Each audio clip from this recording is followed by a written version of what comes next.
and he says to he knows that like they're not playing for enough yet, so he like wants to raise the stakes. So he says, "Hey, when can we press?"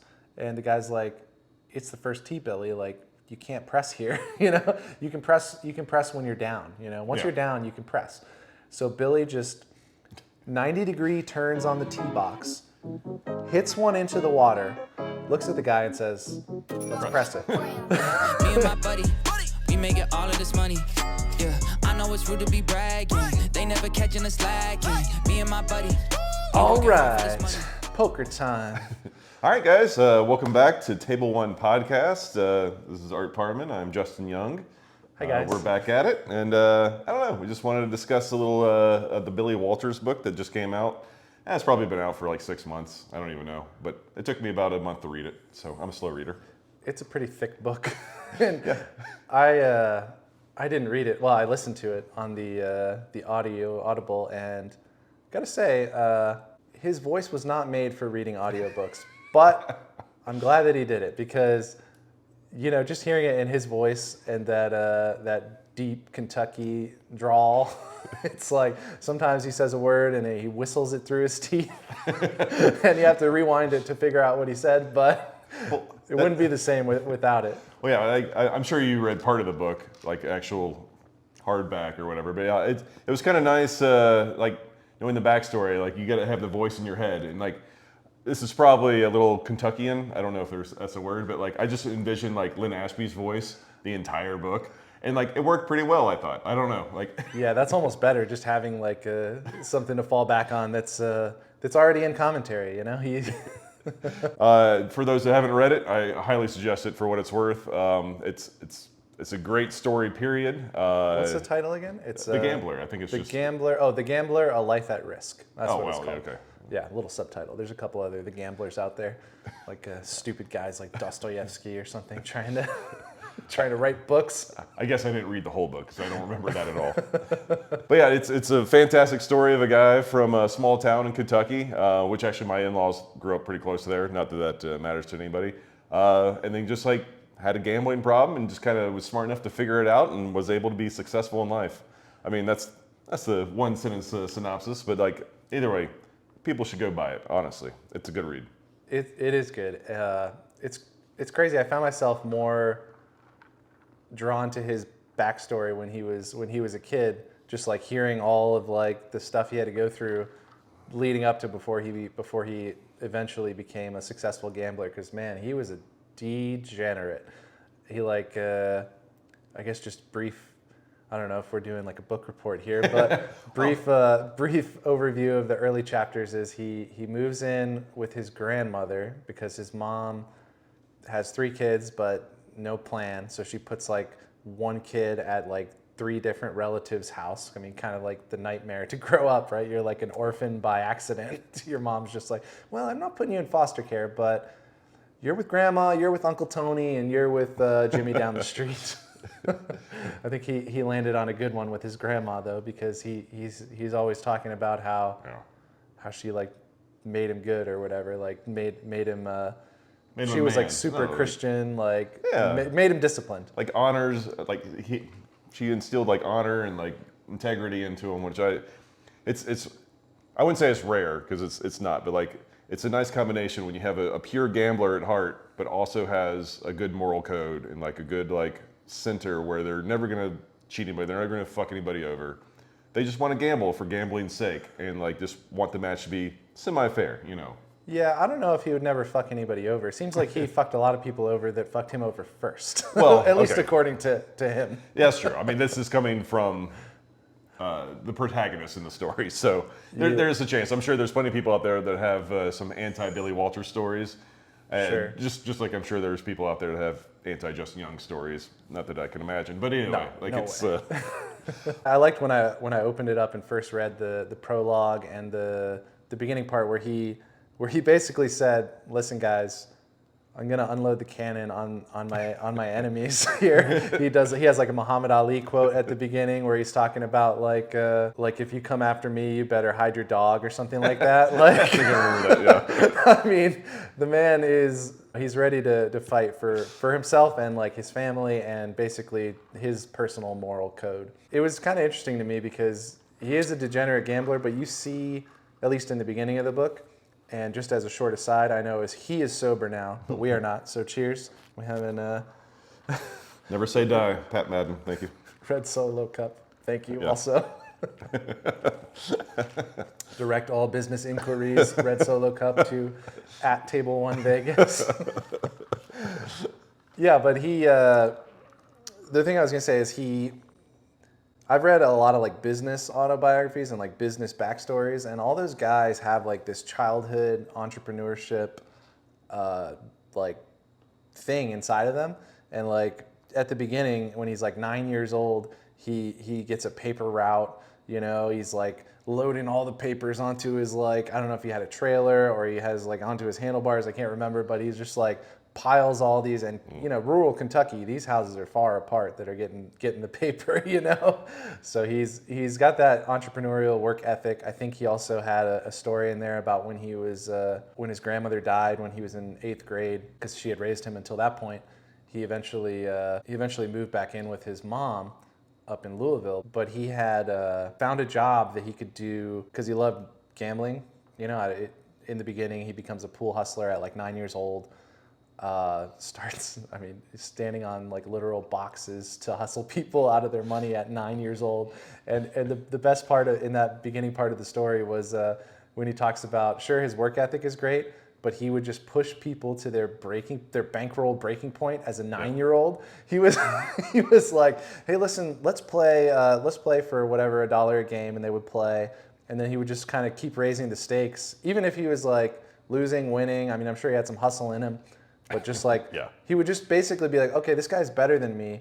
The guy would be behind the 8 ball or the 9 ball. He's got like a straight in shot on the 9 is one of his stories.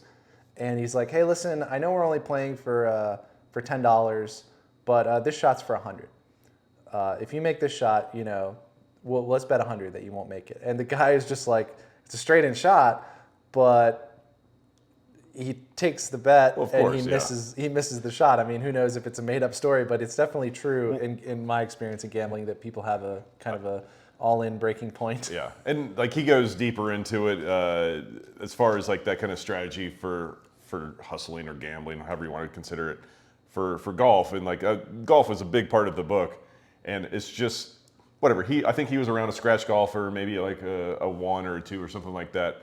But like he would take on anybody because he knew that there was a price point where he could make someone nervous, or he knew internally with himself that if he had a 10-foot putt for all the money, his heart rate's gonna be calm, everything's gonna be mentally focused, and he's just gonna make the putt. Like he has more faith in himself than anyone else, and like it's a beautiful thing to have confidence in. Like you see it in athletes all the time. They talk about the Joe Montanas, the Tom Bradys, people that didn't necessarily have the biggest arsenal of physical standouts, but when it came down to the moment, they could focus, they saw the window, and they could like put it through there every single time. Yeah, mental toughness. Their brains got a 6-pack. Yeah, and it's a beautiful thing. It really is. It's man, like, I mean, you see it more in sports, but like I do equate like gambling kind of to it as well. Like where they always say the moment becomes too big for people. Usually the first time you get to your first poker final table, let's say, usually like you're so in awe and just like overwhelmed with emotions. Especially with the cameras and all that. I mean, not that I've experienced that, but for you, but like, WPT champion. For sure, and like it kind of becomes bigger than what that game actually is. But there are certain people where it doesn't faze them at all. I'm not going to put myself in that mix at all, even though I've done just fine on TVs and streams and stuff like that. But like it's a real thing. People tend to not do well the first 2, 3, 4 times they're on streams or at a televised final table or any final table, honestly. But like when they feel that extra pressure and eyes on them, all of a sudden they kind of revert back to being scared, and then usually being scared turns into spazzing out, which I think we both know something about. But yeah. I think we did a No Gamble, No Future recently, and my dad came into the house and said, "Oh, hey, you know, I was watching some poker on TV, and this guy checked on the river, and then And then he went all in with just a king high. Obviously he was talking about the hand where I tried to check raise bluff all in against someone that had top 2 pair. Yeah. So when is that episode going to air? Because I really need to have that being shown. I mean, it must have aired if my dad saw it. I mean, he sweats a lot of poker. I feel like we need to put some kind of link. Shout out Poker Go, by the way. And, no gamble, no future. Yeah. I had some gamble and almost no future after that episode. He gambled in some parts and then he anti-gambled in other parts. We're not going to bring up the Queen's hand, are we? I don't think they showed that part. So, no. Did you write them a letter? I made a big fold that was not right after I made a bunch of big calls that were not right also. I think you showed me your hand like... I do not do well with people sweating my hand. I'm pretty sure I got to sweat his hand. And we were playing with a friend of ours, Brian Oken. And Oken had probably 2 shots of Kahlua, I'm guessing. But either way, he was fucking over the moon, like buzzed and happy. Let me just say, Brian Oken plays way better when he's drunk. You should do it more often. But anyway, he was running the table over, just crushing everybody, and just showing bluff after bluff after bluff after bluff. And then, did do some of that. Then Art gets in a spot with 2 queens. With a club, I think. Yeah, I don't even remember the whole board. There was 3 clubs out there. He had just called pre-flop or something, and then he started raising me on the flop, and he bet big on the turn, and I think I just folded. Yeah, you just folded turn. I was like, this is no good. He's always got me beat here. And then he showed like 3-4 offsuit for like 2 undercards with no clubs. And he couldn't stop laughing. And to be fair, I was laughing as well. Yeah, but I bribed them to not show that, I hope. But either way, well, I mean, it's on public record now. But either way, yeah, I'm sure we can find a clip somewhere. I know some people at Poker Go. I'm sure we can find like a 2-minute hand history there. But yeah, you're right. You let me sweat the hand, and I'm just like, oh, on the turn, this is like, oh, Art's gonna double up here. Oh wow, Brian Oken's gonna be so steamed up right now. This game's about to get really, really good. And then Art just folded. Just give him the pot. Just give him the money. Go take it. I thought maybe you were like drunk enough where you thought the cards were in one hand and chips were in the other one. I didn't like where you're just like, well, I'm obviously gonna call this, and you're like, oh, those are cards, not chips. Oh no, my cards / chips went in. Anyways, back to who we're really talking about, Billy Walters, not me. Sorry, Art the Knit Parman. So just as an aside or whatever, I grew up with a dear friend of mine, Lloyd. Not that anyone's supposed to know Lloyd, but he had the same kind of tough, forced upbringing, and he had a job when he was 12. He bought his own work van when he was 16. He ran like a like a shrimp business, like when he was like 16, 17, 18. Really? Like it was insane. Like he was a C student, whatever, average student, but like all he wanted to do was make something big out of himself because of his upbringing.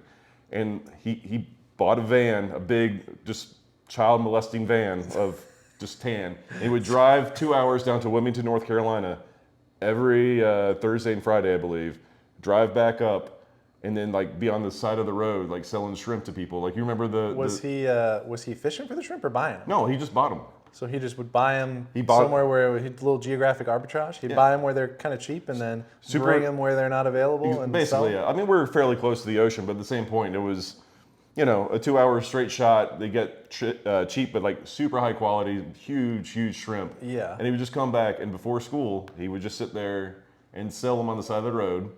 And like that's impressive. It really is. And like clearly successful now. Like he's. What became of Lloyd? This is where I'm gonna be maybe semi-embarrassed, but like he's especially a mortgage broker for a bank. But if you would have saw Lloyd at the ages 15, 16, you would have been kind of worried for his future, like a little bit, because like he had a little bit of that degen in him. If he had money, the money was kind of gone or whatever. Yeah. He wasn't much of a saver, but if you put him into like a business plan, it was just all about the end game of the business, and it was really impressive to watch. And like. Love his wife as well, but he actually married someone fairly quickly out of high school that was 3 or 4 years old, his senior. Okay. Because that's how kind of mature he was. And yeah, it's not like she wasn't a cutie. She was a very attractive like 23-year-old, and just married her when he was like 19. Okay. Yeah, it was locked her down. I mean, they're fantastic, but like it kind of goes back to like just you get that drive from either your childhood or your personality, or probably a combination of both.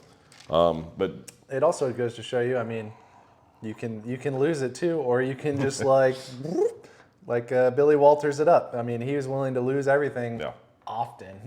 And I think he did multiple times. I mean, it made it seem like he was broke for quite a bit of time. But then he would just always bounce. Like, I mean, the book in the beginning is so, it's not dense, but there's just a lot of information from like his childhood. And I mean, I'm glad because it gives like a really good, background story to him. But like when he's 14 and he starts like raking the stables because he loves degenning off at the racetrack, and he's just like, well, let me get a job here with these guys. And he could just like, I think he started his own poker game at some rinky-dink bar where he was raking it. In the back, And then there was like guys coming in shooting, and he just like, the way he told it, he just like falls on the floor, crawls out the back, and just never came back. And then like 2 weeks later, the place blows up mysteriously. Oh, that's right, it did blow up. I was like, when he said that part, I had to rewind it. I was like, what? It blew up?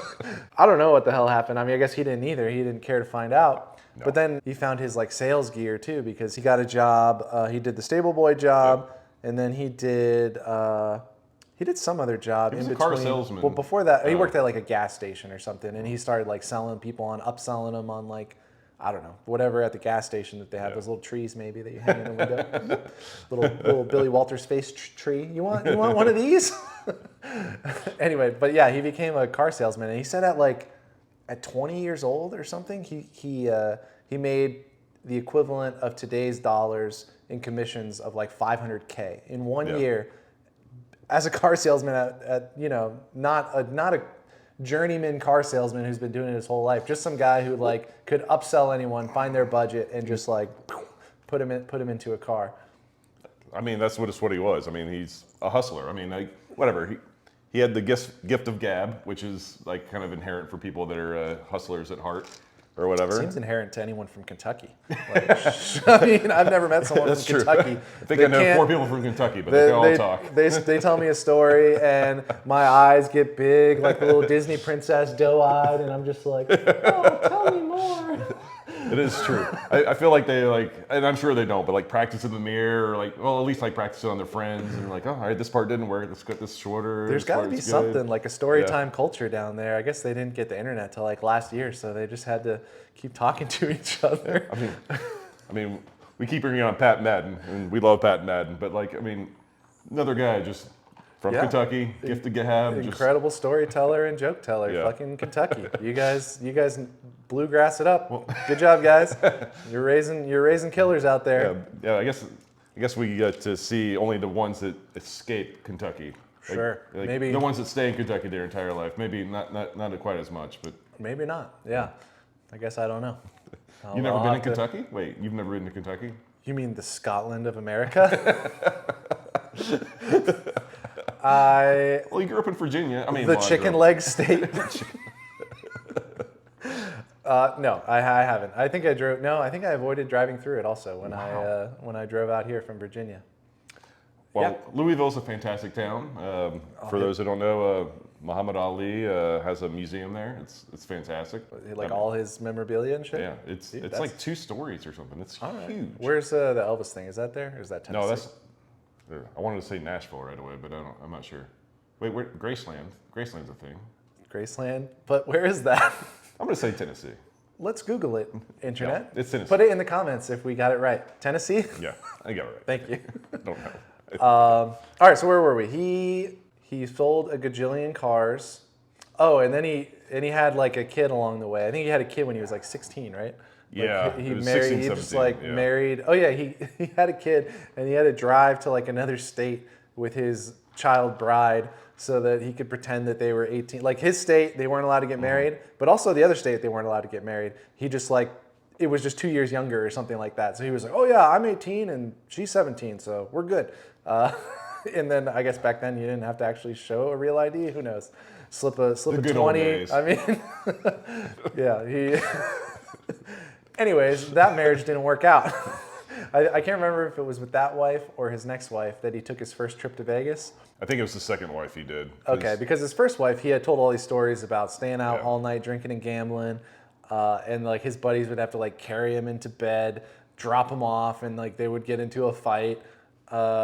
obviously, as one would with any of their spouse fucking blowing everything Of every course. single night possible. As great as I love Billy Walters, I don't blame the first 2 wives at all for just being like, yeah. what the fuck are you doing? I mean, so you can respect someone and you can take pieces of their life and be like, I want to apply that to my life. I want to apply that to my life. And you don't have to take their everything, You don't have to become. I don't want to be Billy Walters, I don't want to have that gear in me. But I do like, I would like to be able to make sports bets and win. That would be nice.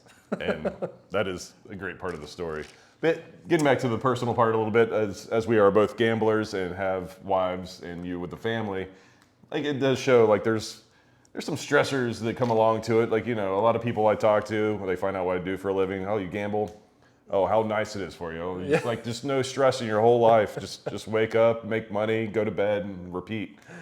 Yeah. But like Billy Walters' show, there's very dude, if you can't manage your money, well, his bankroll management, he learned a lot. He learned the same lesson a lot of times until he learned it. Yeah, like I think it was last podcast, maybe the one before, where I mentioned kind of the same thing, where I would put myself in such a deep hole from like degenerating too much or like playing poorly at poker knowingly, and then get myself in a corner and start playing good and like fighting back or whatever.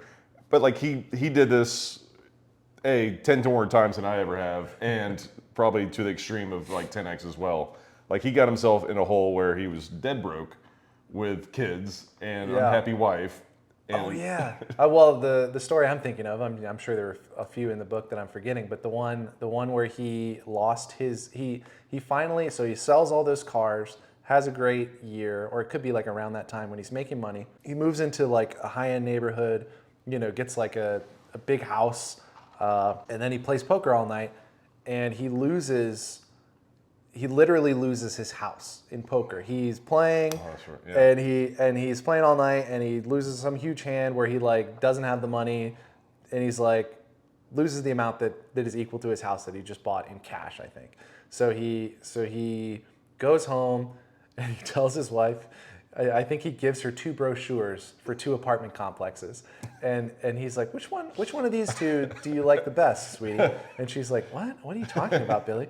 And she's like, well, I mean, I guess this one. He's like, okay, good, because I got to sell our house and we got to move into one of these places because I got aces full and they were no good. I mean, I don't know. He probably and I guess to his friend's credit, he said that the friend didn't hold him to it. He said, listen, Billy, don't sell it. I don't want your house. You don't have to give me your house, but just pay me when you can. And I think the follow-up was he did still sell his house, but he moved into a smaller one. Yeah. And then he paid him the difference and paid him every penny after that. He would keep getting himself into these holes, but like right after he would like run it up. So I don't know. I guess he was capable of always losing it along the way on the run up, kind of like the old Archie Karras stories. You can't win 40 million at dice unless you're willing to lose 40 million at dice. Like when you start with 1,000, you got to have that run it up mentality to really go off for that much. But yeah, no, it just shows to his credit both his character and his early willingness to gamble. I mean, this was still in his drinking days, obviously. Oh, clearly. But like it's also it shows intelligence as well, because like clearly not in the moment. Like we all make poor decisions, period. But poor decisions while drinking is pretty obvious. But like he was intelligent enough to like buckle himself down in certain points of his life, even while he was drinking. He'd be like, "Oh, all right, I'm not going to drink for this amount of time. It's earning season." And like this, I need to do this so I can have fun later. Like that was kind of the way he viewed it. It's pretty admirable. I don't know. Yeah. And then he took his first trip to Vegas. I don't know why I'm still thinking it's with his first wife, because he comes. Either way, it doesn't really matter. He comes to Vegas. But it's only a stopover. He's only here to go to Hawaii. He's coming from Kentucky. He's going to Hawaii on I think it's his honeymoon maybe, with his second wife, or it could have been with his second, because like he met her through a gambling buddy of his, and she's like, well, she knows the lifestyle. Okay. And she's gonna be okay with it, ish, or whatever. Right. And they were gonna go to Hawaii, and they had to stop off there, and like he basically just not ran away, but like abandoned them for like 24 hours. Yeah, they check into the room, and he's like, all right, sweetie, I'm going to go check out this blackjack thing, or whatever the hell he decides to do. He goes down there, he blows everything he brought he had like all his money for his vacation. It was quite a bit. Like, I don't remember the number. Thousands of dollars, but like Yeah. back then, like thousands of dollars was it was probably like equivalent of like $50K or something like for now. And anyway, he brought all that money down there, blew it all.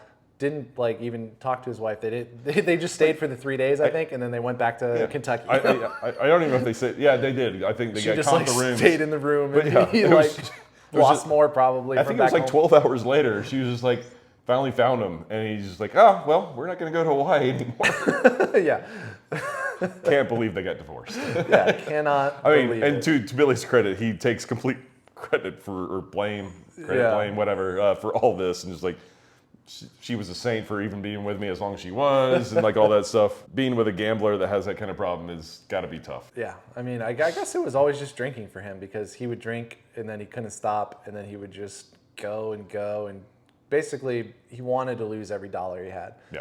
And I mean, he even has that quote in his book where it's a common gambler's myth quote or whatever, but anybody who loves gambling, and I mean, I guess you don't have to love drinking for this, but anyone who loves gambling and is addicted to gambling, the quote is, the best feeling in gambling is betting and winning.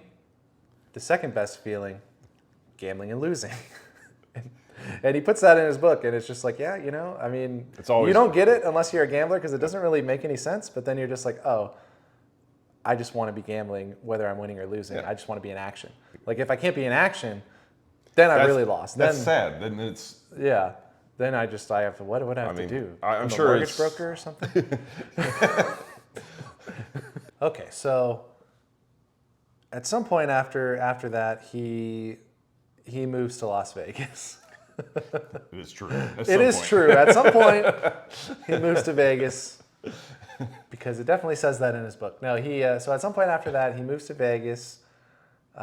He's done selling cars. He just wants to gamble now. He meets Chip Reese playing poker. Does.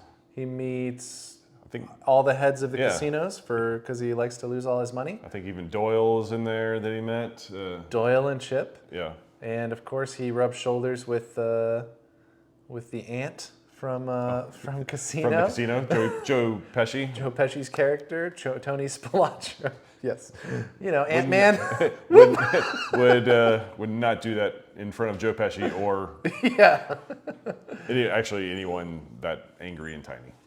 Yeah. So he meets him. I remember a funny story from the book because he's playing poker with Chip Reese, and I can't remember if he finds sports betting success with Doyle and him, and because he gets in with the computer group during this time in That's the right. 80s. The computer group, obviously, actually not obviously because I had never heard of them before reading this book, but they basically found out that the number 3 was important in football, and they won all the money because of that. That's right. I don't know. That's my understanding of it.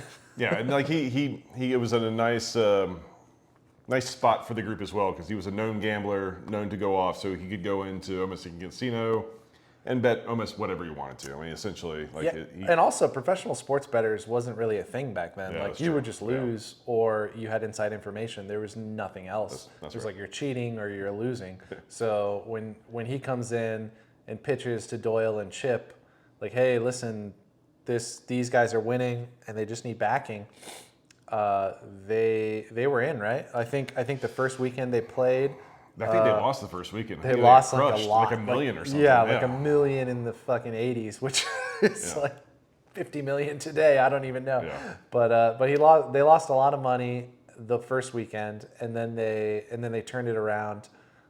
Just variance, I guess. But there's a version of Billy Walters maybe that just isn't Billy Walters because he failed that weekend, and they got cut off by Doyle and Chip. But the reason I thought of them is because there's a part in the book where Tony Spilotro finds out that they're winning at sports or something like that. No, that's right. And he tells him, like, tell your fat friend Doyle that I'm gonna stab him 12 times in the gut and spill him out on the street, something like that. I think it was very specific. That was about very dramatic. about the 12. He was like 12 times. Because he's tinier. Doyle's a big guy. I don't know. Yes. So I'm gonna get. Right in the belly button. Yeah. Sorry. Anyway. So yeah, he gets in with the computer group. Yeah. Doesn't get killed by Tony Spilotro, Yeah. but he does get scared out of town by him at some point, right? Do you remember that part of the book? I don't. I remember like they brought the Binion in to kind of smooth things over with Spilotro. That was in there where where Binion came in, and Binion is like the boss man, I guess. I don't know. Tony wouldn't have killed him or any of his friends, but he would kill other people. So basically, Jack Binion smoothed it out to where him and Doyle and Chip didn't have to pay him on, I forget if it was their poker winnings or their sports winnings, but something where he was going to try to take money illegally from them. But no, there was a scene in there where he finally, like, they find out that he's winning at sports or something like that, and Tony is like, listen, I'm going to need X percentage, and he's just like, you know, we can't pay that, so him and his wife just like moved back to Kentucky or something. Yeah, they did. That's right. Yeah. And then like a certain amount of time later, the ant just gets squashed. He dies, and he got the raid. You know, He got booted. All right, so he moves out here eventually, even after having to deal with this whole back and forth shenanigans. The timeline. But anyway, he obtained some money in Vegas. He obtained some money in Vegas. And he was looking for, well, new hustles. I mean, he had the golf thing kind of going on. He got all the, I wouldn't say all the hookups, but like got a lot of good golf matches. He did. He picked up golf, and then he got good at it, or at least good enough to gamble on it. He kind of takes me back to his 9-year-old days when he was like, right. I'll bet you 100 when the actual game is for $2. And he would do that to people on the golf course. He would, I don't know, is it a Billy Walters story? It's not in the book, which makes me think it's not. But I've heard this story at the poker table before where Billy Walters, his thing is pressing people to their limit, right? Yeah. So it's kind of in the book, but yeah. That part is in the book. But there's this story that I've heard from old school gamblers. I don't know if it was Billy Baxter telling a story. I don't want to put words in anyone's mouth. But the story goes, they're on the first tee. He's got a money match against someone who has a lot of money, and he says to he knows that like they're not playing for enough yet, so he like wants to raise the stakes. So he says, "Hey, when can we press?" And the guy's like, "It's the first tee, Billy. Like you can't press here. You know, you can press when you're down. You know, once you're down, you can press." So Billy just 90-degree turns on the tee box, hits one into the water, looks at the guy and says, "Let's press it." and that story just like, I don't know, he didn't put it in the book, like I said, so it might not be him, but that's who I picture when I hear that story. Like he will push a man to wager more than he wants to wager as often as possible, and it works for him because when he's facing, I think that's where he thinks his edge is. When he's facing like a 10-foot putt or even a 3-foot putt, he's looking over the ball, you know, and there's $1 million on the line. He's thinking the hole gets bigger for him. When other people are standing over a 3-foot putt with $1 million on the line, the ball's smaller, or the hole's smaller than the ball, you know? And yeah, and that's true. I mean, I don't know if it was Billy Walters specifically, but I know he was around during the times of those stories. So it's either him or a Dewey Tomko or a Doyle Brunson, whatever. Like, you know, pick your favorite gambler. Yeah. That golfed, but like, that's got to be it. But like, but anyway, yeah, he found a way to. Hustle's the wrong word because like hustle is looked at in a negative light, but in this way because it could be positive too. You know, the hustle, you're hustling. There was even like a freaking business newsletter called The Hustle where you're just like on your grind basically, and he was on his grind hustling that way, and he was a fair gambler. You know, like he would bet if he thought he had an edge, but if he didn't have an edge, he would just try to raise the stakes, and he would say, "That's my edge." Like he did tell a story at the end of the book, and like I don't want to jump ahead, but like where he had a story with Gabe Kaplan from Three's Company. No, stop. Welcome back, Cotter. Thank you. Three's Company. That was a weird laugh. They're all. I actually have never seen either of those shows. So. Three's Company's fantastic. I don't know the other one, but yeah, Three's Company's great. Okay. But either way, like he same kind of thing where like. he had a match against Gabe, and Gabe was like getting decent at golf and was getting like a stroke a hole. And like all his friends were telling him, "Don't do it, dude. You're gonna get crushed." And he's like, "It's okay." And he just kept on pressing. Like after 14, to the point where he beat him the first couple of days. And on the third day, I think Gabe was up, I don't know, something stupid, like probably $500,000 or something like that. I remember the story, yeah. And he was on 18, and all Gabe needed to do was make a 9 to beat him. A 9 on a par 5, right? Or yeah, something like that. Yeah. And like he's just like, I want to play for all of it. I press you. And he's like, well, can we just talk buyout? I just want to talk buyout. And that sense of weakness. Yeah, that story was so good because he I don't know if it's true the way he told it, but he said Gabe like addressed the ball like 3 separate times and backed off 3 times. Every single time, it's like, can we just talk deal, please? Yeah. Like, listen. I only have to get a 9 here. Do you want to just pay 80% of the money, or?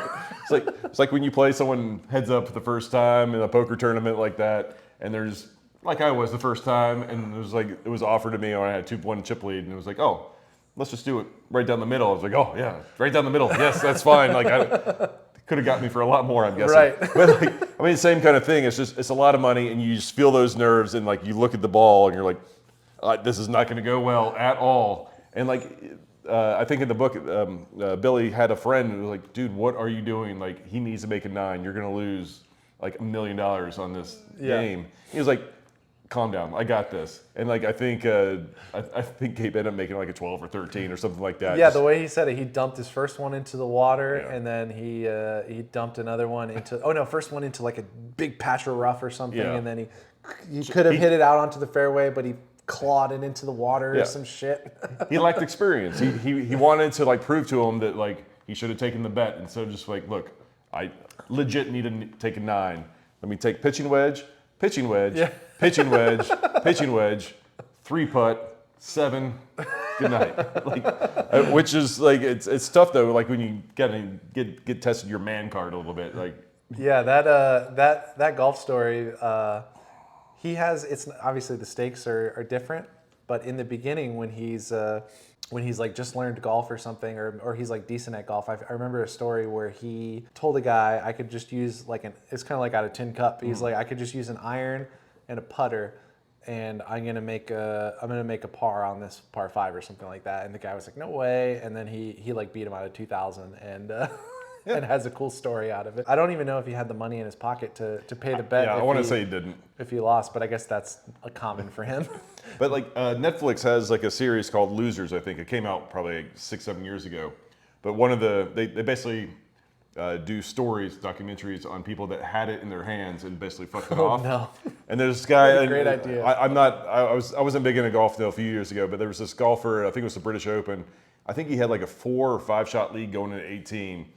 And there was nothing special about it or anything like that, but like every pro on the tour was hitting, an iron off the tee or like a small wood, but like he wanted to prove to him he was there to win, and he hit like a driver and he hit it into the shit, and then like he ended up like losing the entire tournament based on that hole. Oh my God. And like they basically just broke down that hole and just every shot was like, well, he should have done this instead. Just amplified his pain. He already, not that he, I'm sure he forgot about it by now, but yeah, in case he didn't. I think it was a Frenchman or whatever. It would have been the first Frenchman to win like the British Open in forever or something like. But like they literally like showed the graphic of the hole. It's like he hit his like pitching wedge like 160. It's like, well, if you just would have there and there and there and there, he just would have made bogey or double bogey, and it would have been completely fine.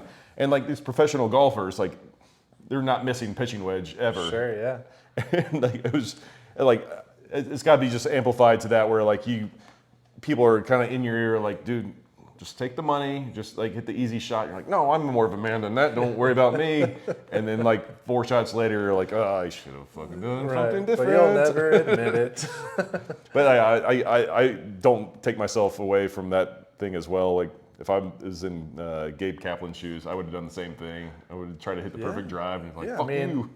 I'm gonna bury this. Phil Hellmuth is still buying insurance in every all-in I've ever seen him on TV. So he doesn't even have anything left to do anymore, but he's still nervous about this big pot. Those Hardee's commercials or Carl's Jr.'s commercials not going through anymore. I haven't seen his Hardee's commercials. Dude, this is like 8 years ago, but like he had like a series of Hardee's commercials. Oh, Hellmuth did? yeah, you gotta Oh look my this up. God. They're fantastic. I will look it up. Okay, so who are we talking about again? His name is Billy Billy Walters. Walters? Yeah, sorry. Yeah, sidetracked. Anyways, he didn't lose the British Open, although he did win a Pro-Am, remember? Yeah. That was in the book too. He had a So cool. a Pro-Am where he just like played. People were saying he shaved his handicap or something down, but then he like lost by 20 the next year with the same handicap. Yeah. So it's like, okay, I mean, but yeah, that's a great part of the book too, where he just like lives out his fantasy of winning a real golf tournament. So I mean, what he does it hard. He goes right. all in on what he does. He's 100%.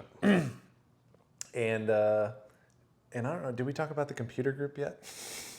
I think we did. You mentioned it earlier. Okay, so he did that, but after he actually got into a bunch of legal trouble with that, which is That's actually right, yeah. honestly, I like the book a lot, but the part where he's dealing with all his legal issues with like both the computer group and then later on with insider trading, like I don't know, kind of a snoozer for me. Like I was into it a little bit, especially like but he kept like mentioning names and like how they fucked him, and I was like, I'm sure it means a great deal to these people that that they're mentioned and talking about all this shit. But like the only part I really cared to hear about him getting fucked was by Phil Mickelson.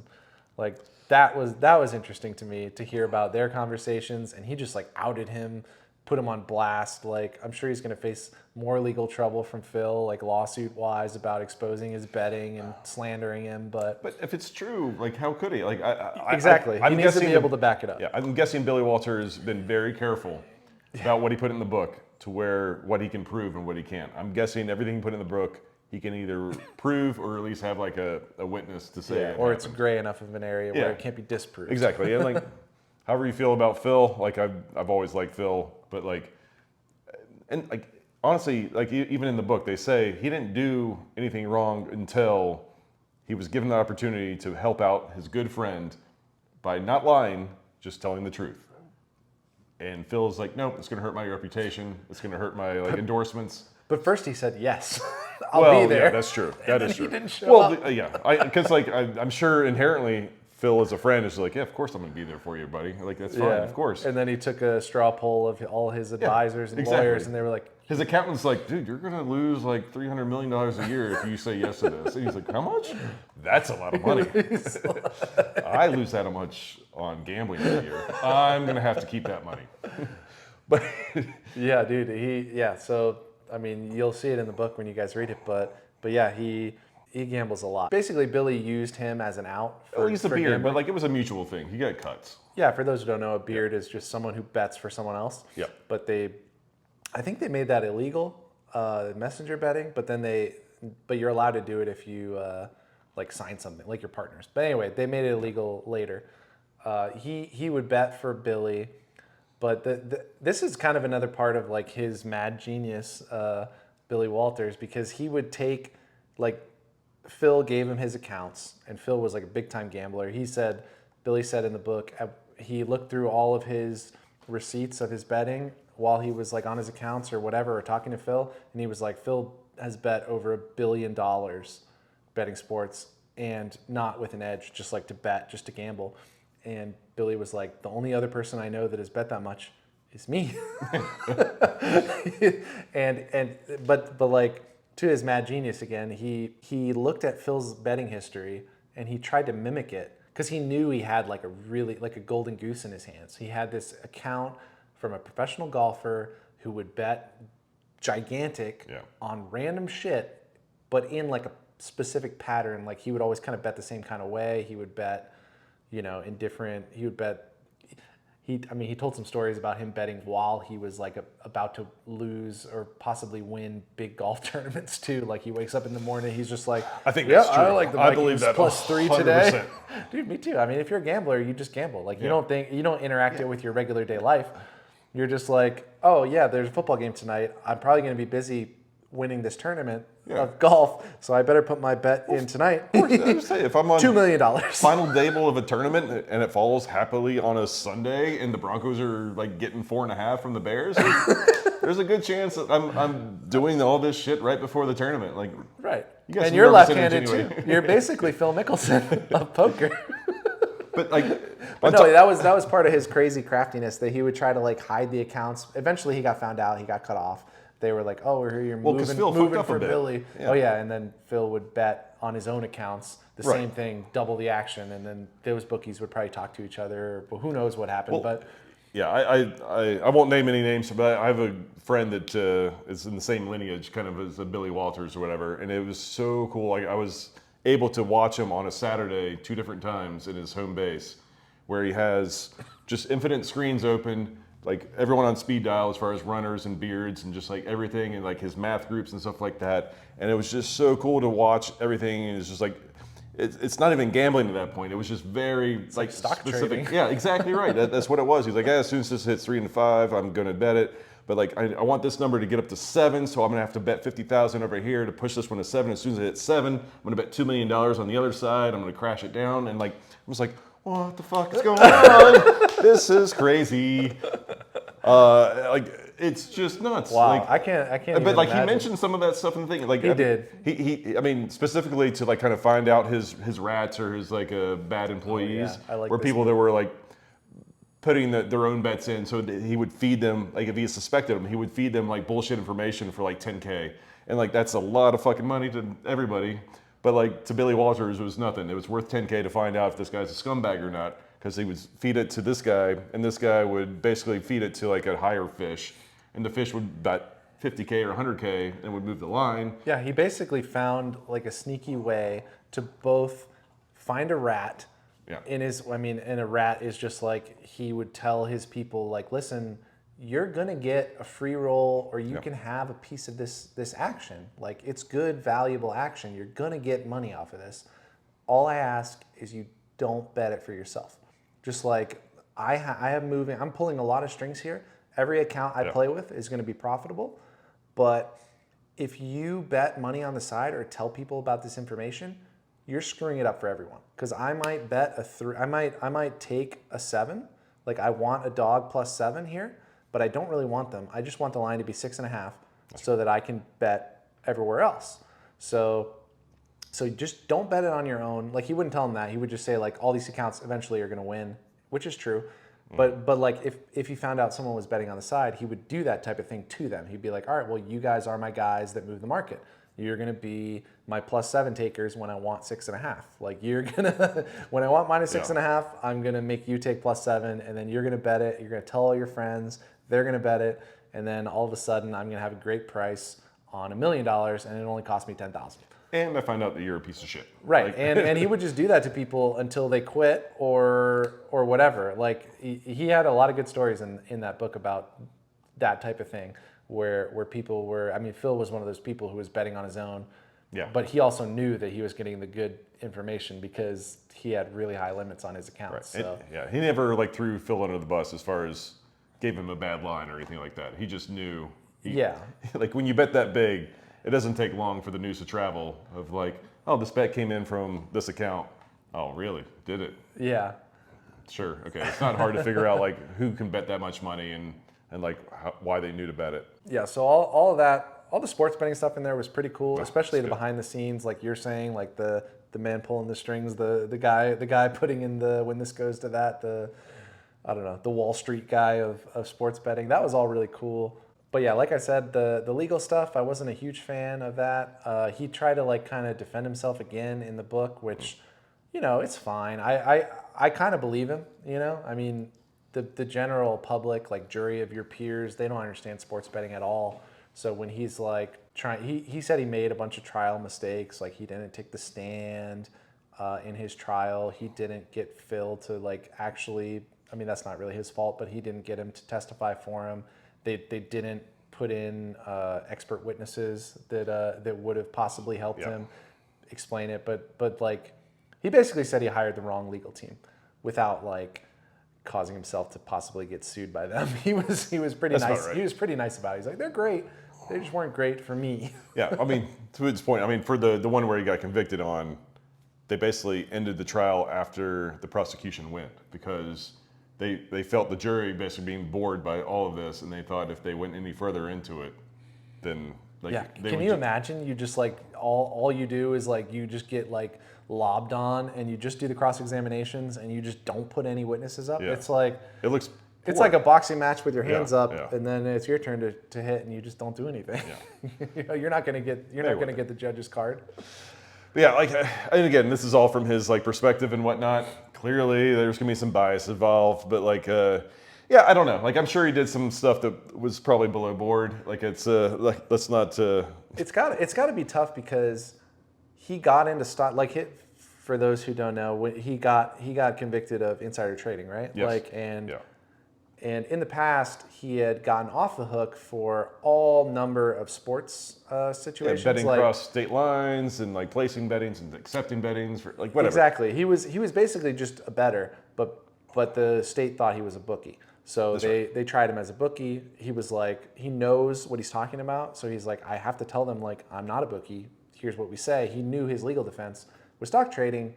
Part of me thinks that maybe there was some insider stuff because a lot of sports betting is knowing secret information. Mm-hmm. And he makes a big point in the book to say it's all public information, everything he knew. I have a feeling that, like, in the time window that they're talking about, the internet wasn't quite as prevalent. Like, I mean, it was, but like information wasn't as easily available as it is now. He talks about getting set up by a guy who kind of like facilitated the whole insider trading. He's like, I'm going to give you this information. Billy says it's public. The guy says maybe not. I don't know. It's a whole thing. But he doesn't have the white collar chops to get off the hook on like there's other famous hedge fund guys who have done like actually legit insider trading, done 0 days in jail, paid billions in fines, and just like, you know, they laugh all the way to the bank because they made 10 billion and they paid 3, you know. It's I'm not saying that he did any of that stuff that they accused him of. I mean, he went to jail, and his jail stories were interesting also, but I like this. save those for your own personal time. Yeah. But in general, like, I don't know, there was a scene in there about a pocket pussy. You remember that part? Oh yeah. He called it something somebody's friend or somebody's girlfriend. I can't remember, but like somebody's girlfriend. But yeah. But no, I'm not saying he didn't do it or he did do it. I'm just saying it's interesting to see him defend himself and be like, dang, you know, it sucks that you feel like you didn't get to fully defend yourself. And yeah, to your point, when you say other people that have been accused and basically prosecuted for insider trading getting almost nothing, and he gets this, something doesn't ring true for me. Like there's got to be a bit of a fuck you from the government. Like definitely, we didn't catch you on the bookmaking, so now you've been to trial 6 times. Exactly. Like, and like I honestly believe that. Like whether he was guilty or not guilty for the insider trading, I think what he got was bullshit. Like regardless. Like Do you know the guy who owns the Mets? What's his name? Cohen? Something Cohen, I think is his name. I don't know, I could be wrong. But I was listening to something the other day, and I laughed because he made basically billions of dollars doing like a little bit. He made like 100 million doing his own like trading, like day trading or whatever. And then he made billions just like going to doctors' conferences and stuff like that. Giving fake information? Taking them out to dinner and just like finding out how likely it was something was going to be FDA approved or not. And this is the exact guy I was thinking of when I said he made like $10 billion and then he got convicted and paid $3 billion. But he already had his billions. He's like, yeah. So he's just Can we do this again next month? Yeah, he's like, all right, thanks for the slap on the old pinky. Yeah. Not even a slap on the wrist. I'm sure those guys have way more power and pull and pull. Sure, I mean, this is billions, and his is like, you know, I mean, Billy Walters is a very successful man, but I would doubt that if he's worth billions, right? No, for sure not. I would guess, I don't know, gun to my head, something around like if 100 million, somewhere in there. Like, yeah, the fact that he branched out and did like real estate, Yeah. The car dealerships, I think he did a bunch of them, and he did. I'm sure he has a bunch of land in Vegas too. I mean, he came to Vegas in like the perfect amount of time to just like expand, but no, I'm just saying he definitely doesn't have as much power as those other guys. I mean, he couldn't stay out of jail, so. Yeah, maybe they're just guilty across the board, and he just didn't have enough money to figure it out. But like, I don't know. Like he claims he spent spent like well over $100 million in like legal fees over like the course of like 30 years or something. Maybe it's a billionaire. I mean, that's a lot of money. That's a lot of fucking money. But what else did he do? Oh, he had some good shit in there about his charitable stuff, because Opportunity Village. Opportunity Village. He was basically, because he had a son that was like mentally challenged. That's right.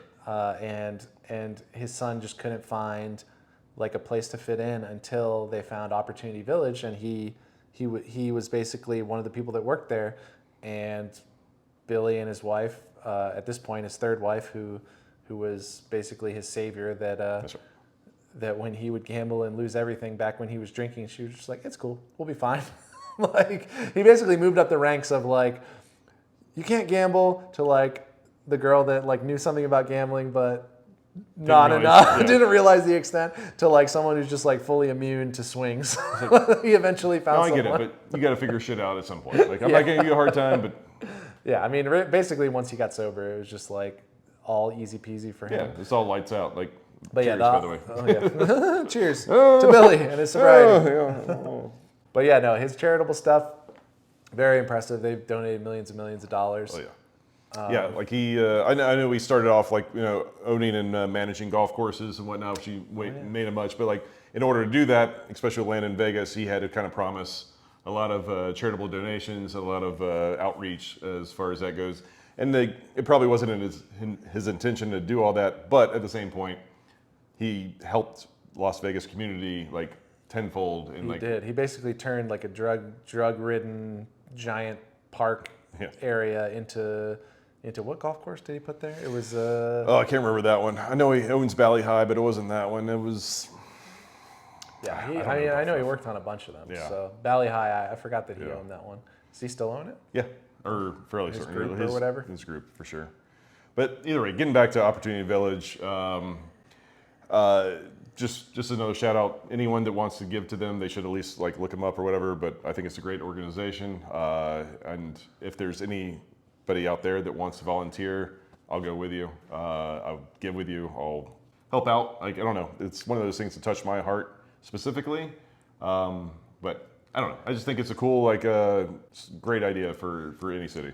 Yeah, I mean, any giving is good. We take the kids every year to their little Christmas tree walking through. Yeah. I munch on a funnel cake or three, and then yeah, it's a good time. All right.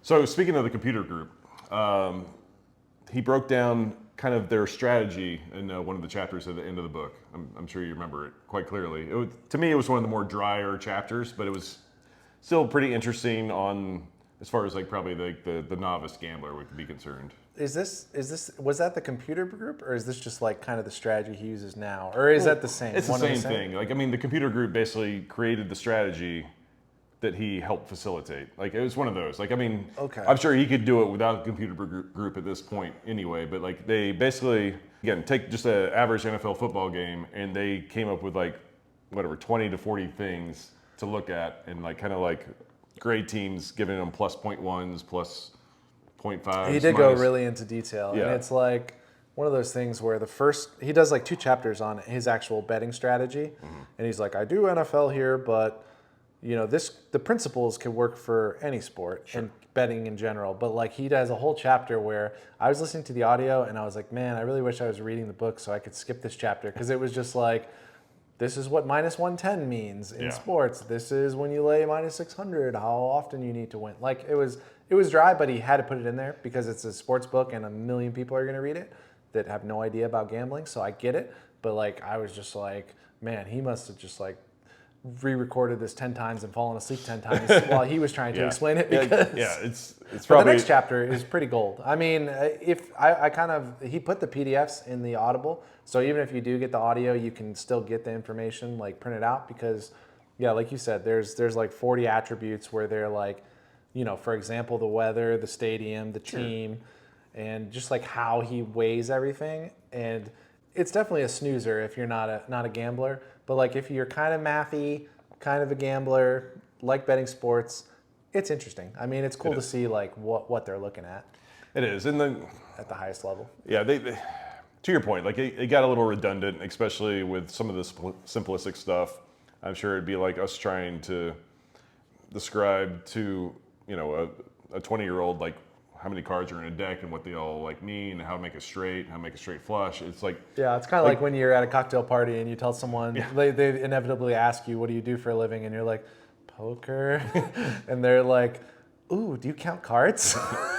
And you're like, damn it, I should have said I'm a fucking, I don't know, insurance salesman or something. I used to lie all the time when I first moved here because I didn't want to deal with that. Like, I've stopped, I guess, but like, yeah, my go-to was I was an engineer working for Bellagio, and then they'd be like, oh, sweet, like the fountains, or like, no, like the AC units, and then they'd be like, oh, might as well just tell someone you're an actuary or something like that. It's like, okay, cool, so we have nothing to talk about. I'm like, yeah, that's kind of what the goal is. It makes me think of, I can't remember which Mission Impossible it is, but there's a scene where Tom Cruise says, you know, he works at the DMV studying traffic patterns.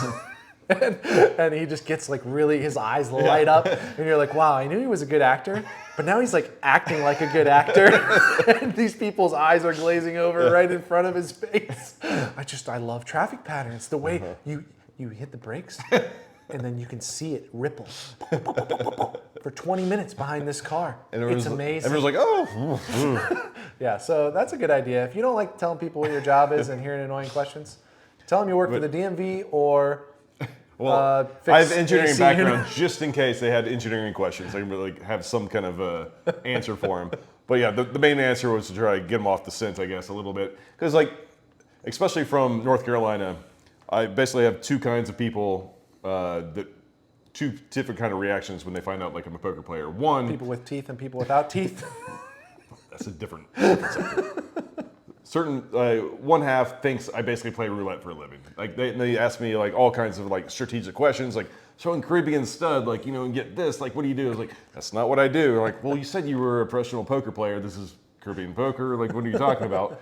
Or the other side just thinks I'm like some like autistic savant that just can see through the cards and like can just read people like inherently or something like that. And neither are true whatsoever. But now when people ask me about my job, I tell them I run a great poker game at Table 1. Do you have any friends who would like to play? And I have something to talk about now. Now I don't mind it so much because, That's true. And like in all honesty, we've had like a handful of like reach outs and a few people that played the game that have reached out through this content. And they've been great. Like it's been a lot of fun, like hearing different people's like backgrounds and like stories and wanting to play in like Table 1 or whatever it's called now. Like you know. Yeah. I never thought that people would want to hear what we have to say, but now that we're doing it, we've got a few people that actually want to come and play. One guy who texts me that's playing with us tomorrow. Said, I sent him the link. He's like, oh, sweet, I'm going to watch this on the airplane, you know? I'm like, oh, cool, dude, yeah, enjoy. You'll feel like you know us before you get here. That's true, yeah, we, sadly, we're the same people on the table as off. Or happily, I don't know. I like to think I'm happy, yeah. I try not to dwell on the sadness too much. I am's who I am's. By the way, thank you guys for watching. And one more thing before we cut out. Oh no. I know you guys enjoy this content, but it's not free. We don't charge you for it, but we just ask for one thing. We call it the Degenerates Agreement. Just whatever platform you're watching on, Spotify, YouTube, you know, wherever else, Twitter, Instagram, however you're following us, just follow us. Hit the subscribe button. Hit the like button and the repost button or whatever Elon Musk is telling us to do these days. and yeah, it really helps us out. So if you want to see more of these, or if you don't say anything, but push those buttons. We do appreciate it. That's true. And if you your siblings or spouses have accounts, click those buttons too. They'll like to get it. You're just hoarding yourself out now. All right. Buy the Gambler, a life of risk or whatever it's called. Life at risk. I think Life at risk. Thank you. I think that's right. All right, that's the pod. Cheers. Me and my buddy, we making all of this money.